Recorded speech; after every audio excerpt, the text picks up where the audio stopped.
కర్నూలు జిల్లా కోడుమూరు సమీపంలో అర్ధరాత్రి జరిగినటువంటి ఘోర రోడ్డు ప్రమాదం ఏదైతే ఉందో ప్రస్తుతం మనం సంఘటన స్థలంలో ఉన్నాం. అయితే హైదరాబాద్ నుంచి వస్తున్నటువంటి బస్సు ఏదైతే ఉందో బిస్మిల్లా సంబంధించినటువంటి ట్రావెల్ సంబంధించినటువంటి బస్సు ఈ కోడుమూరు సంబంధించినటువంటి పరిసర ప్రాంతాల్లో మనం చూస్తూ ఉన్నాం. అయితే మనం వెళ్ళవలసినటువంటి ఈ రూట్ ఏదైతే ఉందో ఈ లెఫ్ట్ సైడే వస్తున్నటువంటి బస్సు ఆ డ్రైవర్ నిద్రమత్తులు ఉన్నట్టుగా క్లియర్గా తెలుస్తూ ఉంది. లెఫ్ట్ సైడ్లో వస్తున్నటువంటి ఈ బస్సు సంబంధించినటువంటి రోడ్డు కంటే పక్కన ఉన్నటువంటి పరిసర ప్రాంతంలో ఈ బోర్డును ఢీకొట్టడం జరిగింది. మొదటగా ఈ బోర్డును ఢీకొట్టిన తర్వాత మరి మేలుకొచ్చిన తర్వాత డ్రైవర్ వెంటనే రైట్ సైడ్ కట్ చేయడం జరిగింది. అయితే మనం చూస్తున్నటువంటి ప్లేస్ ఏదైతే ఉందో రోడ్డును వదిలి పక్కన క్లియర్గా బస్సు డైవర్ట్ అని క్లియర్గా తెలుస్తూ ఉంది. అయితే అక్కడ ఉన్నటువంటి బోర్డు కావచ్చు, ఇక్కడ ఉన్నటువంటి ఈ రాళ్లను ఢీకొట్టడంతో ఈ నెంబర్ ప్లేట్ సంబంధించినటువంటి రాళ్లను ఢీకొట్టడంతో ఈ ఘటన స్థాయి అయితే ఈ వస్తున్నటువంటి లెఫ్ట్ సైడ్ ఏదైతే ఉందో లెఫ్ట్ సైడ్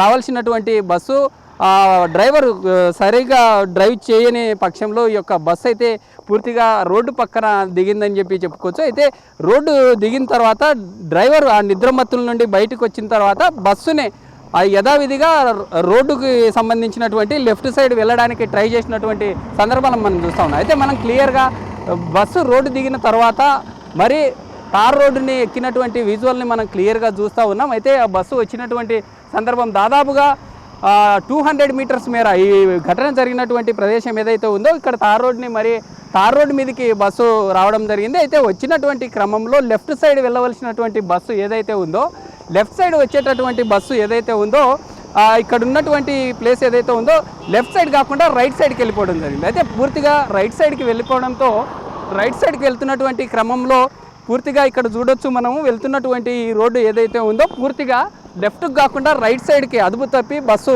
దాదాపుగా 100 మీటర్స్ మేర స్ట్రైట్గా వెళ్ళడం జరిగింది. అయితే రైట్ సైడ్లో ఉన్నటువంటి ఒక బోర్డుని ఢీకొట్టడం జరిగింది. బోర్డుని ఢీకొట్టిన తర్వాత అక్కడే స్థానికంగా ఒక రాయిలా ఉన్నటువంటి ఒక బండరాయిని ఢీకొట్టడంతో అదుపు తప్పి బోల్టా పడడం జరిగింది. అయితే బస్సులో దాదాపుగా ప్రయాణిస్తున్నటువంటి అందరూ కూడా గాఢ నిద్రలో ఉన్నటువంటి సందర్భంలో ఇలాంటి ఘటన చోటు చేసుకోవడంతో దాదాపుగా జరిగినటువంటి సంఘటనలో లక్ష్మి అనేటటువంటి ఒక చిన్నారి కావచ్చు, ఇంకో 2 బాలికలు హఠాత్తుగా జరిగినటువంటి సంఘటనలో చనిపోయినటువంటి సందర్భాలను మనం చూస్తూ ఉన్నాం.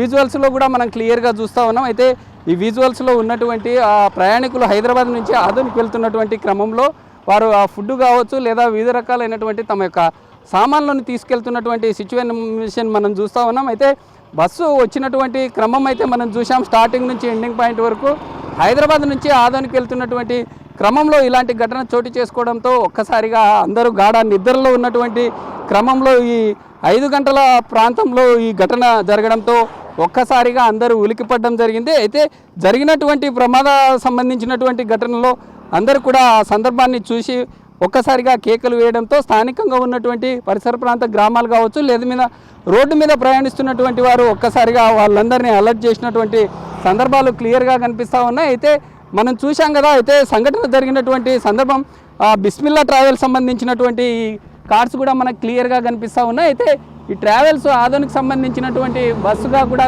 గుర్తించడం జరిగింది. అయితే ఈ బిస్మిల్లా ట్రావెల్స్ అనేటటువంటి బస్సు ఏదైతే ఉందో హర్యానా సంబంధించినటువంటి రిజిస్ట్రేషన్తో ఉన్నట్లుగా కూడా తెలుస్తూ ఉంది. అయితే దీనికి సంబంధించి పోలీసులు కూడా పూర్తి స్థాయిలో దర్యాప్తు చేపట్టడం జరిగింది. ఉన్నటువంటి నిద్రమత్తే కారణం అంటూ కూడా క్లియర్గా తెలుస్తూ ఉంది. ఎందుకంటే లెఫ్ట్ సైడ్ వెళ్ళవలసినటువంటి బస్సు లెఫ్ట్ సైడ్ కాకుండా పూర్తిగా మట్టి రోడ్డు మీదకి రావడం, మట్టి రోడ్డు మీదకి వచ్చిన తర్వాత మరి రైట్ సైడ్ కూడా రైట్ సైడ్లో బస్సుని అదుపు చేయలేక ఒక్కసారిగా ఈ ప్రమాదానికి గురైందంటూ కూడా తెలుస్తున్న పరిస్థితి అయితే క్లియర్గా కనిపిస్తూ ఉంది. అయితే ప్రమాదం జరిగినటువంటి సందర్భంలో దాదాపుగా బస్సులో 29 మంది ఉన్నట్లుగా పోలీస్ సంబంధించినటువంటి అధికారులు కూడా తెలిపిన పరిస్థితులు అయితే కనిపిస్తూ ఉన్నాయి. 2 మరణించడం జరిగింది. అయితే స్థానికంగా ఉన్నటువంటి ఆ సందర్భంలో ప్రజలు అప్రమత్తమై వెంటనే 108కు కాల్ చేయడంతో ఉన్నటువంటి వ్యక్తులను కొంతమేర గాయాలు కావడం జరిగింది. అయితే గాయాలైనటువంటి వారిని హుటాహుటిన స్థానికంగా ఉన్నటువంటి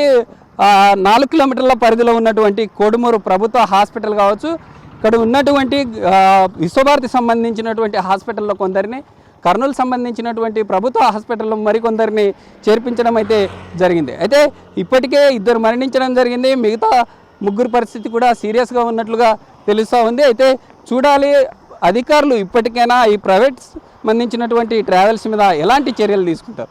ప్రైవేట్ సంబంధించినటువంటి ట్రావెల్స్ వేలకు వేలు డబ్బులు తీసుకొని ఆ ప్రయాణిస్తున్నటువంటి ప్రయాణికులకు రక్షణ కల్పించడంలో ఎందుకు విఫలమవుతున్నారు అనే అంశాలు కూడా పూర్తి స్థాయిలో ఇదవుతూ ఉన్నాయి. చూడాలి అధికారులు ఇప్పటికైనా ఎలాంటి చర్యలు తీసుకుంటారనే దాని మీద కూడా పూర్తి స్థాయిలో చూడాలి. అయితే కోడుమూరు సంబంధించినటువంటి సమీప హాస్పిటల్లో మరికొందరు చికిత్స పొందుతూ ఉన్నారు.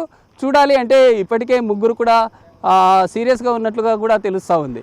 ఇది ఇక్కడ ఉన్నటువంటి తాజా పరిస్థితి. వీడియో జర్నలిస్ట్ బాబీతో శ్రీరామ్, కోడుమూరు నుంచి. For more videos like this, subscribe Big TV channel.